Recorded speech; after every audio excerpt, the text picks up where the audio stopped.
এই ডাক্তারটি সাধারণ কেউ নয়। তিনি এমন কঠিন অপারেশন করতে পারেন যা অন্য ডাক্তারদের পক্ষে অসম্ভব। একদিন একজন রোগীকে আনা হয় যার পেটের একটি বড় রক্তনালী ফেটে গিয়েছিল। যদি সঙ্গে সঙ্গে অপারেশন না করা হতো তাহলে কয়েক মিনিটের মধ্যেই তার মৃত্যু নিশ্চিত ছিল। কিন্তু সেদিন সব সার্জন ব্যস্ত ছিল, রোগীর পরিবার কান্নাকাটি করছিল। তখন এক ডাক্তার তাদের ধমক দিয়ে বের করে দেয়। একজন তরুণ ডাক্তার যে তখনও ট্রেনিং নিচ্ছিল, ইন্টার্ন, সব দেখে তার চুপ থাকতে পারল না। সে সাহস করে নিজেই অপারেশন করার সিদ্ধান্ত নেয়। সিনিয়র ডাক্তার তাকে বকা দেয়, তুমি তো এখনো কিছুই জানো না। তবুও সে পিছপা হয়নি। সে পুরো মনোযোগ দিয়ে সার্জারি করে এবং সফল হয়। এই অপারেশন তার জীবনের মোড় ঘুরিয়ে দেয়। সবাই তাকে প্রফেসর ডাকতে শুরু করে।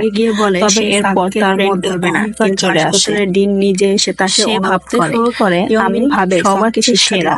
তাই সে জানা গেল সাক নামে প্রশ্ন করে, কিন্তু সাক সব প্রশ্নের হাসপাতালে দেয়। এরপর ইয়ংমিন সাককে নিজের একটি বড় অপারেশন দেখতে বাধ্য করে। সে সাককে ট্রেন করবে না, কিন্তু হাসপাতালের ডিন নিজে এসে তাকে অনুরোধ করে। ইয়ংমিন ভাবে সাককে শিক্ষা দিতে হবে, তাই সে সাককে ওষুধ বিজ্ঞানের কঠিন প্রশ্ন করে, কিন্তু সাক সব প্রশ্নের সঠিক উত্তর দেয়। এরপর ইয়ংমিন সাককে নিজের একটি বড় অপারেশন দেখতে বাধ্য করে। এই অপারেশনটি একটি হৃদযন্ত্রের ছিল, যেটি আগে 4 বার ব্যর্থ হয়েছিল। ঝুঁকি ছিল অনেক, কিন্তু ইয়ংমিনের সাহস ছিল। সে অপারেশন সফল হয় আর সাকও ভালোভাবে সহায়তা করে। এরপর সাককে পাঠানো হয় ইমার্জেন্সি বিভাগে, কিন্তু সেখানে সে কিছুতেই ঠিকমতো কাজ করতে পারছিল না। রোগীরা তার উপর রাগ করছিল। এদিকে এক ধনী ব্যক্তির ছেলেকে আনা হয়। তার বাবা গুরুতর অসুস্থ। ছেলেটি চায় যেন ইয়ংমিন তার বাবার অপারেশন করে। টাকা কোনো সমস্যা নয়, কিন্তু ইয়ংমিন বুঝতে পারে অপারেশন করলে রোগী বাঁচবে না।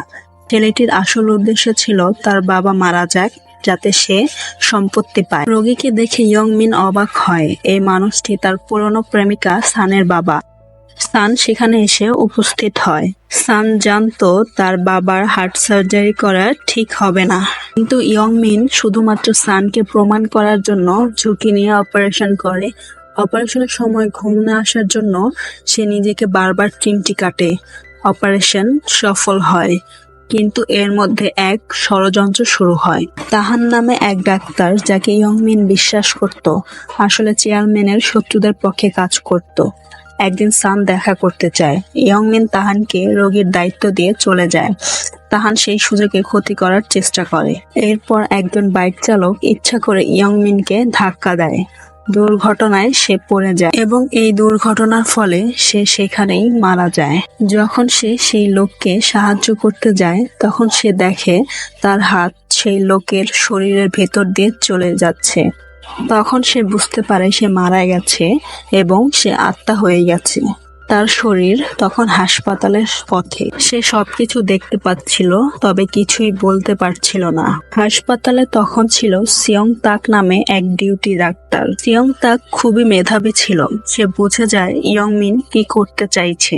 সেখানে আর কোনো ডাক্তার না থাকায় সিয়ং তাক ইয়ংমিনের অপারেশন করতে যায়। তবে সে যেহেতু আগে কখনো অপারেশন করেনি, তাই সে খুব ভয় পাচ্ছিল। এখানে ইয়ংমিন তাকে বলে দিচ্ছিল কিভাবে কি করতে হবে। তবে ইয়ংমিন যেহেতু কিছুই ধরতে পারছিল না, সে খুব অবাক হয়ে যায়। সিয়ং তাক খুব ভয় পাচ্ছিল কিভাবে সে শুরু করবে।